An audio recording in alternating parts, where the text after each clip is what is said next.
afternoon. Was it around last week? Was it just last week, Brett Blakemore? I think it was. Starting to blend together now. That we were talking about Team USA with star-spangled eyes, you could say, and that star fell promptly back down to earth. Our flag was not still there. It was not still there. We're all making a wish for a more successful campaign in 2030, but the fan has learned the World Cup is still in action despite the U.S. getting bounced. We're down to the semifinals. Only 4 teams remain. Whole nations have their cheeks clenched in anticipation of heartache and heartbreak or happiness and hopefulness. It's the real deal now. And, you know, when the deal gets real, Brett Blakemore, we got to call in an expert. From international football to Gophers football, the man just exudes ball knowledge. The Pioneer Press's finest, Andy Greder. Andy, thanks for giving us some time today, brother. We appreciate you. Yeah, happy to be back on. Appreciate it, Max. Yeah, anytime, brother. Before we get to the final 4 teams that are left in the World Cup, I'm sure you've talked about this at length, being an elite soccer mind. It's kind of been a soccer civil war that has erupted here among U.S. fans. Debates are raging left and right about our developmental programs and where do we go from here. And maybe for the people that don't know, I guess, okay, in my opinion, I would say one of the main selling points of soccer, and one of the primary reasons it's one of the most popular sports, if not the most popular sport in the world by a landslide, it has the lowest barrier of entry. Like if you want to play football, if you want to play hockey, you need a ton of equipment, you need the right kind of space, ice time, X amount of people, et cetera, et cetera. Gymnastics, tennis, golf, all those other sports, you kind of need a lot of other things going for you just to get your foot in the door. But soccer, you really just need a ball. You can make any 2 points a goal, and all you need is a ball. That's why we see guys from the slums as much as we see guys from the suburbs. And anybody can play at any time. And if you're good enough, these systems will sort of pick up your financial slack if you ain't got the funds and make sure you find your way up the ladder. But right now, what I'm seeing from a lot of people from inside the U.S., from U.S. soccer fans, they feel as it's basically pay to play here in the United States. Like the barrier of entry is just way too high. You got to pay these exorbitant fees just to get in the door, year-round travel. And the developmental system isn't really quite on the level that it should be for the cost that parents are paying. Andy, I'm just curious, where are you at on this whole U.S. developmental debate that's going on right now?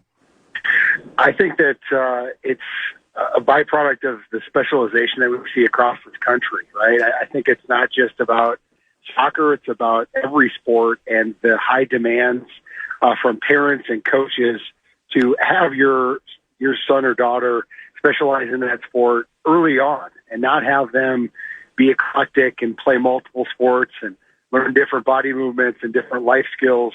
They're always specialized into, hockey, as we see in Minnesota at a young age, and other sports on down the line. So I think it's a kind of a broader thing as well that we kind of always try to pigeonhole and make kids pick one sport so early on. Obviously, of travel and tournaments and hotels and all the fees that you see everywhere is a problem in this country because everybody wants to try to play at the highest level in the fewest amount of sports as early as they can. And I think that's a problem in this country beyond just soccer. But I think when you look at the development in this country, I think every MLS team has an academy. And I don't think I saw that brought up enough, that there is a better structure here now with the advent of MLS and with that being, 30 years on, that there is a better development pathway that they're establishing at the lower levels. Now, I think there's a divide between once you get to an MLS academy, once you're a teenager, and when you kind of start to specialize at 8, 9, 10 years old. I think that's where maybe some more of the issues that people were trying to identify with. And it was unfortunate to see that the conversation turned immediately after that blowout loss to Belgium, especially in my Twitter algorithm, to go into that so quickly. It just felt unfortunate, and I felt like a little bit of it was too many armchair experts, too many guys kind of knew all the answers, all the experts of what soccer was and is chiming in when I think that there was a lot of ignorance involved in it as well. The other thing that erupted after the loss to Belgium, Andy, was the divide between Pulisic defenders and Christian Pulisic attackers. Carly Lloyd was one of the biggest attackers of all time. Basically saying he skipped out on the Gold Cup, and he skipped out on the team, and he gets hurt, which come to find out, he literally had a fracture in his leg from that game, and that's why he was taken out, but she refused to apologize for that, basically saying he rested. I'm here to tell you, no one cares about the Gold Cup anymore. It's all about the Nations League, but what do I know? So where do you land on the Pulisic? Because I thought everyone on the pitch for the U.S. in that game against Belgium was terrible, and it's not just Pulisic, who was also terrible that game. Yeah, I think it was, to borrow a phrase about the Twins, a complete system failure. Everybody was bad from the opening kickoff throughout. Belgium was extra motivated. Obviously, they were coming into the Lions' Den in Seattle against the host country, and obviously what President Trump did to get Florian Balogun's red card suspended, I think that added most extra motivation, and you saw a very hungry Belgium team and a U.S. team that played horrifically. I think that there's a broader conversation about Christian Pulisic. I think that there's a lot of people that surround him that rub people like Carly Lloyd, like Landon Donovan the wrong way. I think the fact that he, decided not to play in tournaments last year really rubbed people the wrong way because he's the captain, and he'd be the captain. Oh, I think we might have lost you, Andy. And when you have injuries coming during this World Cup, and he kind of starts to milk things, or it looks like he's milking things, or he, after this day when it settles in.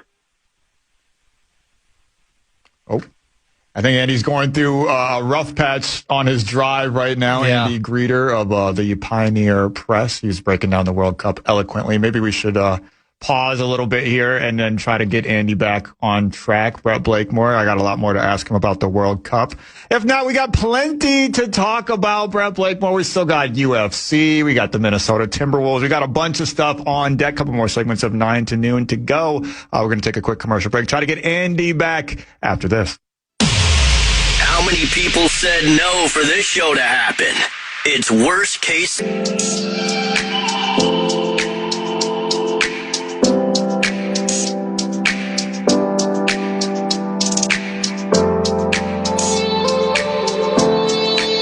There's a reason we're called the worst case scenario, folks. Anything that can go wrong will go wrong, even when you have an elite football mind like Andy Greder of the Pioneer Press. I think it's something. I think the Afro is messing with the static and messing with the signal there, Andy. I bet that's what's happening to you. Speaking of broadcast, I got a quick question for you, because our broadcast isn't the only one that's suffering a little bit. I just read half of U.S. World Cup viewers are watching the World Cup in Spanish because of the Telemundo broadcast. Me and Brett have talked about it before. The English broadcast it's fine. It's all right. You just, yeah, and they won, and goal for Argentina. And then you watch the Telemundo broadcast. It's the most goal, and the goal call lasts for like 2 minutes long. Even if nothing's happening, you're running to the TV because just the excitement, the hype that they're bringing off of their cadence alone. Are you a Telemundo guy, or are you watching it in the old English broadcast? I usually was watching it on Fox, but I caught a couple of games on Telemundo. I think it's reflective of how U.S. soccer viewing habits are in this country. I think Liga MX, the Mexico League, has better viewership than Major League Soccer. And I think it's just a nod to the Latino population that's in the U.S. and how they are football mad. Andy, I'm curious, because we were just talking about Christian Pulisic, right? I think a guy that a lot of hopeful U.S. soccer fans thought maybe this is the guy that's going to kind of light the fire here in the U.S. A lot of these sports, even sports now that are beloved and some of the most popular in the state, they kind of had that initial guy that set the world on fire, right? I mean, the NBA Finals broadcast, I think they were on tape delay before the Larry Bird and Magic Johnson rivalry. You kind of need that initial superstar to kind of to set the whole thing on fire. And it might not have been Christian Pulisic, but out of nowhere, maybe it was Erling Haaland? I mean, the whole country fell in love with Erling Haaland over the last couple of weeks. People are writing, fan fiction, romantic fan fiction about him in Bellingham. People are making. You haven't seen that? No. Oh, dog! It's doing numbers. On that side of the internet. It's doing numbers. Listen, I'm telling you, people are kind of treating him like a K-pop star almost. They're giving him the kawaii kind of treatment. The memes are everywhere. Am I overstating this, or do you think is maybe Erling Haaland the guy that kickstarted a little bit of soccer interest here outside of the Team USA? Yeah, I mean, he's very recognizable, right? He's a Norwegian Viking at 6'4" with shoulder-length blonde hair, and he kind of has this kind of scowl about him at times, and he also has this kind of cheeky smirks at other times, and he was scoring goals like crazy. So I think it was great to see a guy like that a lot of people weren't aware of, to kind of come onto the stage like that. He certainly looks the part as kind of a movie star, maybe a movie villain at times too. He absolutely does look like a movie villain. Speaking of, he looks like he would be a great Targaryen. Yeah, 100%. Right. Yeah, Dracarys. And he was yelling Dracarys at most of those teams there. But we're now down to the final four. Just a couple segments ago, Andy, we were talking about how Argentina sort of went from being a darling to being dastardly, right? That the whole world seemingly turned on Argentina. Is it just kind of classic sports, you're a victim of your own success, or where do you think this vitriol for Argentina is coming from all of a sudden?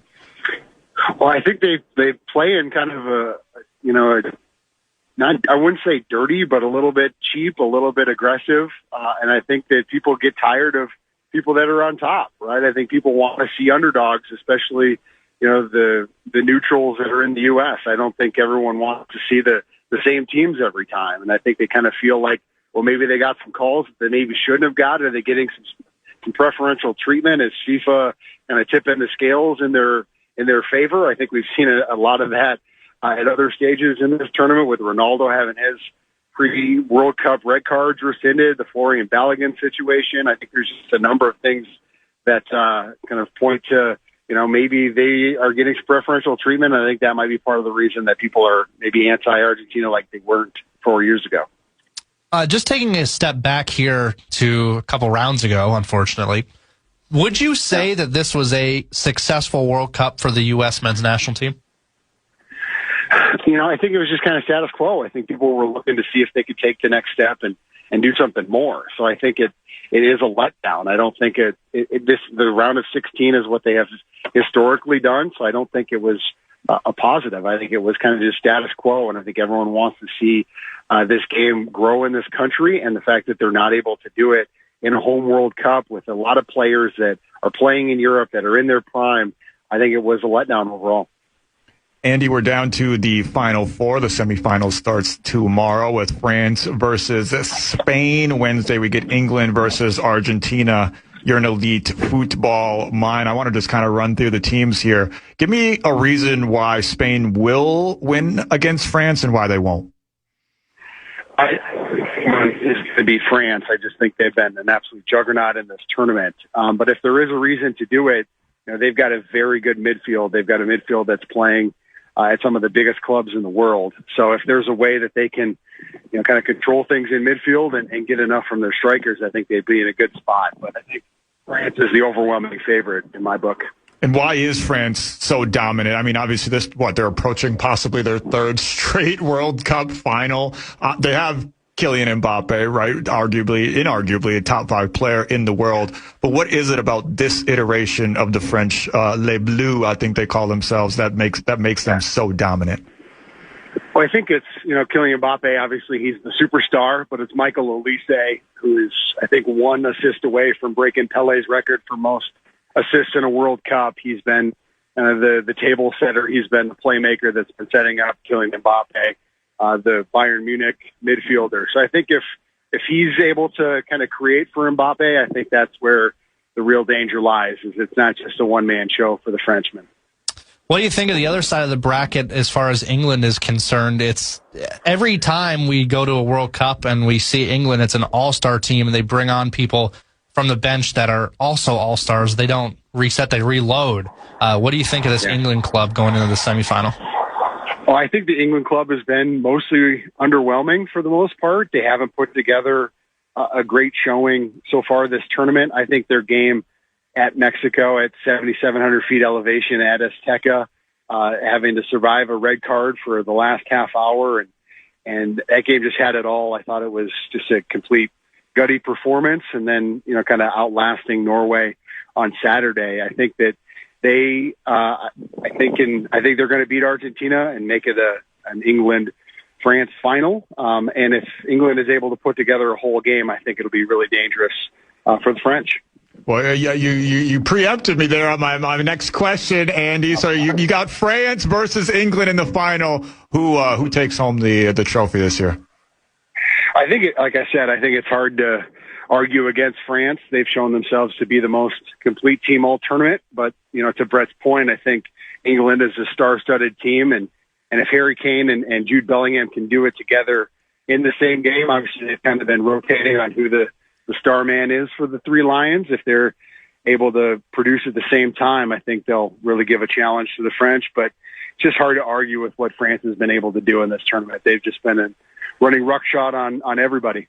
They look like the soccer version of the Harlem Globetrotters out there. I think one of the announcers said, and I couldn't put it better. They're just having so much fun, and they're playing so freely. One last question for you about the World Cup. I do want to just get into the Gophers a little bit, Andy, because I know you're an elite Gophers mind. I think it's hard to argue against the results in this expanded World Cup this year. We've seen a lot of underdogs kind of fighting their way through and making this World Cup more interesting. I would assume that there was a lot of people that were probably against the World Cup expanding, and now they're talking about expanding it even further from 48 to 64. Do you think that's a little too much, or has this year convinced you?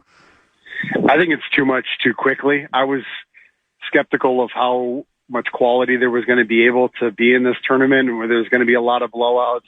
There's going to be a lot of chalk, a lot of the best teams just advancing. And I think we have a Final Four with the top four teams going into the tournament. So I think it's gone chalk at the end. But throughout the tournament, I think Cape Verde was probably the best example, right? One of the smallest countries, a tiny island nation off the coast of Africa that has 500,000 people, was pushing Argentina to the limit, which tied Spain, which was just this great underdog story that I think got a lot of people interested in it.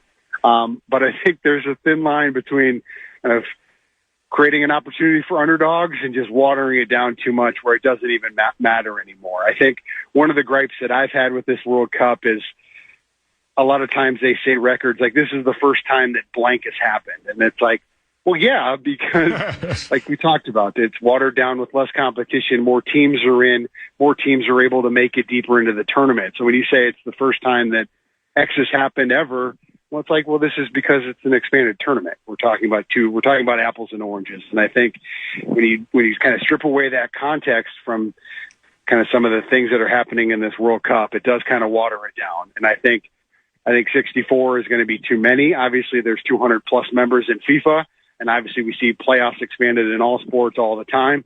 So it's just kind of status quo. But I think just keep it at 48 for now. Let's not be as money hungry as FIFA has shown itself to be at every juncture, and just keep a good thing going and not make it too watered down that it just loses some of the value. Real quick one more soccer question before we go to Gophers football, because there's a lot to get to there. You have to get to know essentially a new team, as is college sports these days. Are Tottenham Hotspur back? Oh God. Are they back? Are we back? Oh man, it's hard to say that, Brett, after finishing in 17th in back-to-back years in 2 relegation fights. It's We're hard back. to say, you're fully back until you see it on the field. They've just spent so much heartache with that team that it's difficult to say they're back. But I think when you add 2 marquee signings like they did and break their transfer record in the same day, it's just unlike Tottenham. And I think it shows that they're not trying to have any sort of third three-peat, if you will, of another relegation fight. So hopefully the worst is behind us and they can start getting back up into playing in the Champions League and contending in the Premier League. I think that's what all Tottenham fans want. Spurs are back, Max. They're back. Brett, you're just beaming right now, getting a chance to talk about your Tottenham. I got 30 seconds in. That's what I wanted. On the air. Yeah. It's to be determined if the Spurs are back, but the Gophers will be back in action in just a little bit here. Andy, what's a preseason storyline that you're keeping an eye on right now? Well, I think it's, are they going to be able to run the ball successfully? Because they've struggled with that year after year, and it used to be their calling card with Mo Ibrahim setting the program record for rushing. It was kind of always, it was row the boat, and it was RTB also stood for run the ball. And they haven't been able to do it this last couple of years. So if they're able to run the ball consistently, I think Drake Lindsey, the redshirt sophomore quarterback, is going to be able to have a big year. I think they've added some more weapons around him. We got some wide receivers that have come back, Javon Tracy, Jalen Smith, some guys who have some experience at the Big Ten level, and they added a couple of transfers. So I think they should be able to pass the ball, but they need to have the run game take the weight off of Drake. I think that they can have a good year. I think they can surprise some people. I think that 8 wins is kind of the benchmark, but I think if that running game, like I mentioned, is able to improve, I think they can, win maybe 9 or 10 games. We'll see. I think the schedule isn't as daunting. Obviously they go to Indiana. That's going to be the most challenging game. They obviously have Michigan too. But it's, I think there's a lot of opportunities on the schedule as well. Andy, and there's always a lot of opportunities for you. You're an elite ball mind. Football, go football, American football. You're just full of ball knowledge, Andy. Thanks for giving us some time today. Hey, I appreciate it. Thanks, guys. Andy Greder of the Pioneer Press. He keeps up with international football, the Loons, Gophers football. Read Andy's stuff. He is the elitist of elite football minds. Going from that to, we're minds. I don't know if we're elite at anything, but we're a couple of minds, Brett Blakemore. It's just me and you taking it to the top of the hour. One more segment of Worst Case Scenario at 9 to noon coming up next. We are just as surprised as you are. Worst Case Scenario on The Fan. Our iHeartRadio Music Festival.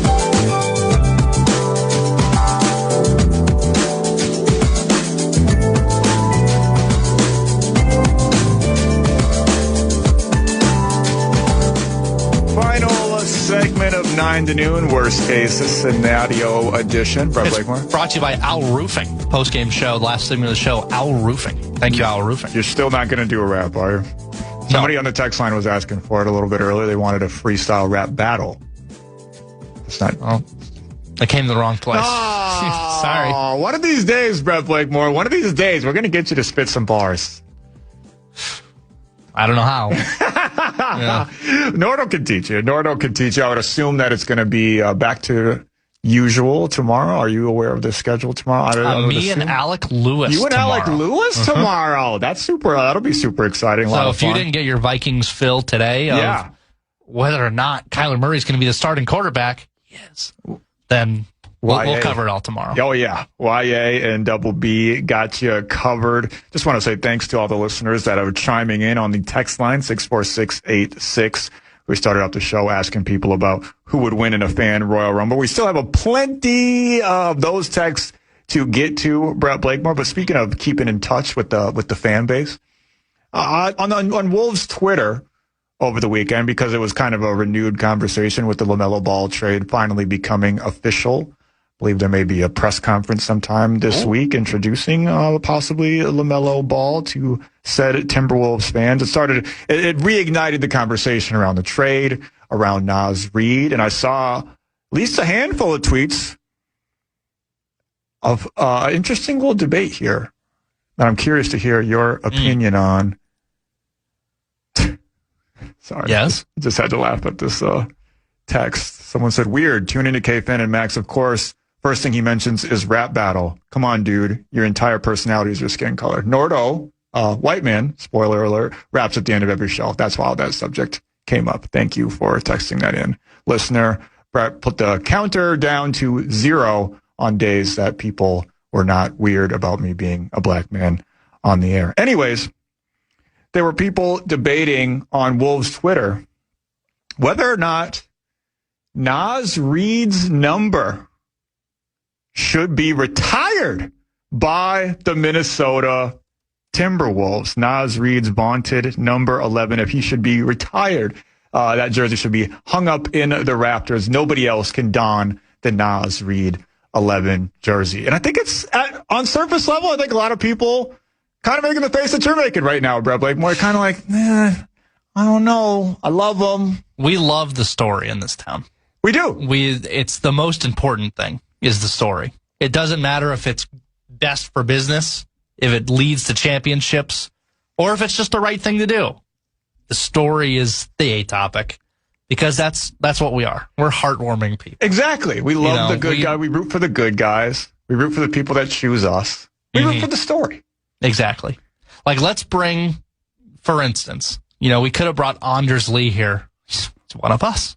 You got to bring him back home. Like, well, maybe that wasn't the best thing for the Wild. I could go on and on about that. Sometimes you just got to win a championship. You don't care where they're from. But regardless, Naz Reid. I think this is a situation for me. If there was a Ring of Honor, I think it'd be a much better discussion, like the Vikings have. The Vikings have a Ring of Honor where you don't get your number retired, but your name's in the stadium forever. I think that would be to be honest, I think even that would be a little much, but at least that would be closer to reality than retiring his number. It doesn't do anything for me. We love him. He was a great dude. He's still alive, the fans learned. Still going to live a great life. He still is alive, yeah. I just think it's gone too far. I don't know, man. The more I thought about it, I'm kind of two minds on this one. Because on one hand, I kind of love the idea of Naz Reid's number being retired. This is not just any Minnesota sports athlete. This is not any just Minnesota. I think it's okay to call him a Minnesota sports icon. He's in rare air when it comes to beloved sports figures here in Minnesota. In terms of popularity, throughout my lifetime, I'm 32. He's up there. The only other people that you can mention with Naz Reid in terms of popularity are all-time greats. I mean, right now, in terms of Minnesota athlete popularity, Naz Reid is up there with Anthony Edwards. Mm-hmm. He's up there with Justin Jefferson. He's up there with Kirill Kaprizov. I mean, formerly, Royce Lewis, maybe even Byron Buxton, I would say, would be in that conversation. Nafisa Collier. There have been fan favorite underdog kind of guys on every team in town before, but none of them have had the impact or staying power that the love that people have for Naz Reid has. People are getting tattoos on their lips, on their fingers, on their arms, lower back tattoos, which I have to still get covered. I always loved that. The Naz Reid towel became a cultural phenomenon. People brought it to WrestleMania. People brought it to New Zealand, to South Africa. I saw a Naz Reid towel at freaking Machu Picchu, one of the 7 wonders of the world. The day he was traded, which is funny that you said that just a second ago, you would have thought that he died. Mm-hmm. People were texting me, telling me they were in mourning. Dudes were coming home from work, falling into their wives' arms, crying, shedding tears.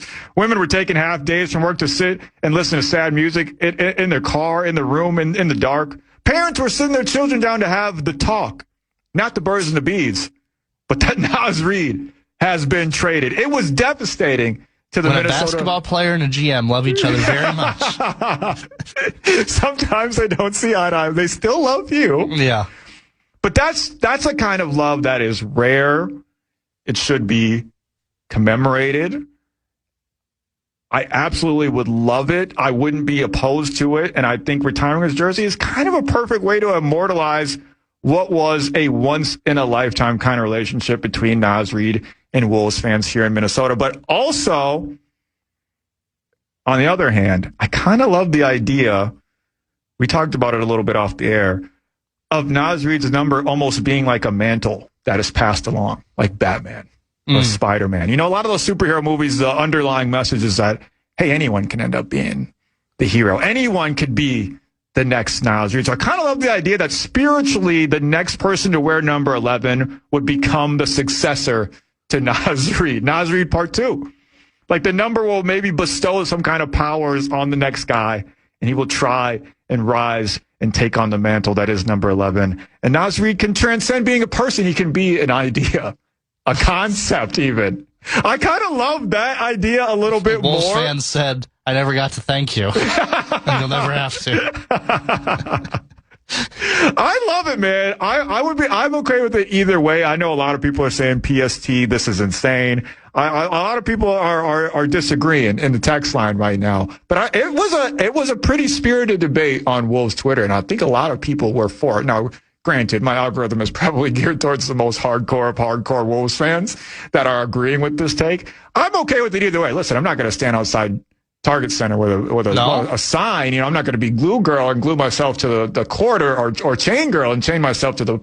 I don't think A-Rod does that to chickens. I think you're okay. So, like, I don't think I don't feel that strongly about it. I never would have conjured this up in my own brain, but seeing people talk about it, I don't know. I think I'm not anti retiring Naz Reid's number. I do think part of it is a little ridiculous. Part of it is an eye roll. But man, I'm telling you, he had something special going here. I think people are going to build him a statue someday. Maybe not outside of Target Center, but somebody will build him a statue somewhere. People love Naz Reid to death. I think people are underestimating how much the mutual relationship between Naz Reid and Timberwolves fans. We don't have Kevin Garnett's number retired. Not yet. I mean, it's coming. It's happening, right? But that was more of a beef between the ownership and Kevin Garnett. But, like, to do Naz Reid before that, you just can't do it. Naz Reid was there. It is true that there has not been a cultural sports culture phenomenon in this town to that level, right? Ever. Not for the... Because let's be, Naz Reid is a great player. We loved him, but he's sixth man coming off the bench, right? Yeah. Not for the level that he's like. Again, the only people that are more popular than Naz Reid are true blue superstars with a capital S. I didn't see a Justin Jefferson sign or flag at WrestleMania. Didn't see that. They should make one though. That would be cool.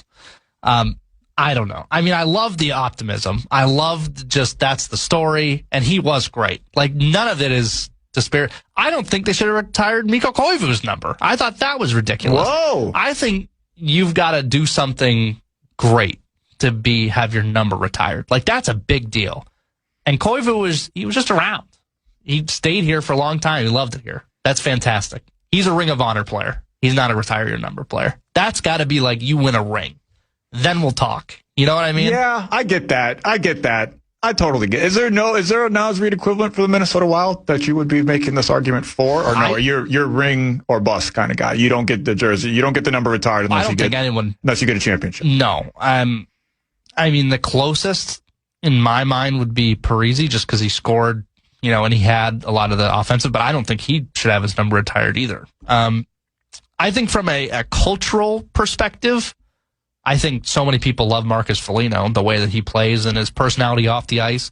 But again, and they chant Moose, or Common says, why is everyone booing Marcus Foligno? To me, there's nothing quite like the Naz Reid phenomenon. It's just, right. That's a fact. It should be studied. I'm not sure that warrants getting his number retired. Okay, I can see it from both sides. I kind of am more leaning towards the number 11 becoming a mantle for the next Naz Reid. I love that. The future Naz Reid. We can make anybody can be the next Naz Reid. I kind of love that concept. 6'5" guy. They should hang his towel in the rafters. That's brilliant. We'll talk. Now that's brilliant. But again, I just think retiring the number should be something so special. Like, you are a legend of the club, and he was beloved. He was a sixth man off the bench. He was a role guy. Like, but he's still legendary, though. He's still legendary. People will tell their children about Naz Reid someday. They already have. I'm trying to get more into the Wolves, and the past couple of years I've been getting more and more into it. So maybe I'm still an outsider in this. I'm not a fan of any other basketball team. I'm a Wolves fan, but I'm a casual, Yeah. So maybe that's my problem. Maybe I'm just not as far into it yet as I need to be. Someone texted in and said, plenty of room in the rafters. I say hang up number 11. But I would say overwhelmingly, people are nominating me for a PST award for saying that Naz Reid's I'm getting nominated too. Here's about Koivu. Playing 1,000 games with one team isn't enough to get your jersey retired. Both y'all have lost your damn mind. Well, he was right about the second part of that. 1,000 mid games. Congratulations. Oh. You're around. You did your bit. That that guy does not get his number retired as a New York Ranger or a Chicago Blackhawk or a Montreal Canadien. Doesn't happen. So Brett they barely have enough numbers as it is. Yeah, that's true. Yeah, we're going to run out of numbers eventually. While we're on the subject of retirement, I think that is on the horizon. One Conor McGregor. After the disaster that was UFC 329 over the weekend, it had been 5 years since we've seen Conor McGregor. And we're debating about the Naz Reid thing. It's not debatable. I would say that Conor McGregor is the biggest MMA fighter of all time. I would say he's, aside from Floyd Mayweather, probably the most well-known combat sports figure in general of the last 25 years or so. Even someone that's never watched UFC before will tune in to see Conor McGregor. Or someone that doesn't partake in any combat sports knows who Conor McGregor is. He was a larger-than-life kind of figure, and we hadn't seen him in action in 5 years. The last time we saw him, 2021, he broke his leg early on in the fight against Dustin Poirier. Obviously, that took some time to heal. He's also patently a maniac, and I would imagine impossible to deal with when it comes to business negotiations if you're Dana White. So it's taken him a long time for him to make his return. It was much hyped. He called out everyone. He said he'd beat everyone. Was it him that was throwing chairs at the bus? That was him after the him versus Khabib fight, which, I mean, we've seen more downs than ups in this part of Conor McGregor's career, both in and out of the octagon. But he was supposed to make his his much hyped, vaunted return over the weekend, and he throws a flying kick basically right away. The first thing he does into the fight, and instantly tears his ACL. The fight is called. Max Holloway was, he's grounded and he's punching him while he's on the ground, but he's looking at the ref like he's clearly hurt. He let Conor McGregor get back up. He's clearly hobbled. He cannot continue the fight. The fight is called, and now he's going to need surgery. And the UFC, once again, is without their biggest star. I have been seeing some conspiracy theories circle around. Some people are suggesting that he might have been hurt going into that. I could see that happening. And just, hey, let's go out there. We'll say that I'm injured during it. We'll get the check and we'll get out of here. I would not doubt that. I think at that point, when you get that far into it, and with how much promotion was behind this fight, and you're Conor McGregor, so you kind of, you're writing checks that your butt might not be able to cash. You know what I'm saying? You said you were knocking out everyone. I'm pretty sure he said he would knock out Max Holloway within 1 minute of the fight, and then he ends up thinking that he's Bruce Lee and throwing a flying kick and knocks himself out, essentially, in the first minute of the fight. Tore his ACL. We're probably, I would imagine, not going to see Conor McGregor back in a UFC octagon probably ever again. One of the all-time greats in MMA, a larger-than-life figure, their biggest salesman. Have you charted UFC's success with Conor McGregor's success? I bet it's almost a synchronized line. He was the face of the UFC for a while, and I think this is sort of a microcosm of the problem that the UFC is facing right now. Is they don't have a Conor McGregor successor. We saw Paddy Pimblett, Paddy the Baddy, in the co-main event over the weekend. That's kind of the guy they're pushing now. He's brash like Conor McGregor. He's a scouser. He's got the accent. He's ready to run down anybody, talk smack to anybody, fight anybody. But the thing, he doesn't have, it's almost too much parody. We love parody in sports, right? But it's almost too much parody, because in fights, you kind of want someone to build that aura, right? Like part of the aura around Floyd Mayweather was the zero. You don't have to be undefeated. That doesn't happen in MMA, like very few people are ever undefeated. But when you used to watch Conor McGregor, it wasn't just him telling you I'm the best in the world. It's him looking like the best in the world. You watched him and you're like, okay, yeah, I can see how this guy's the best fighter in the world. I don't necessarily feel that when I'm watching Paddy Pimblett. Maybe he can get to that point, but they just have a hard time building these new stars in the post-Conor McGregor era. And I think the whole sport... Yeah, we are in. We are firmly in after Saturday. It is the post-Conor McGregor era, and it's the post-worst-case scenario era. We're out of here for the day, Brett Blakemore.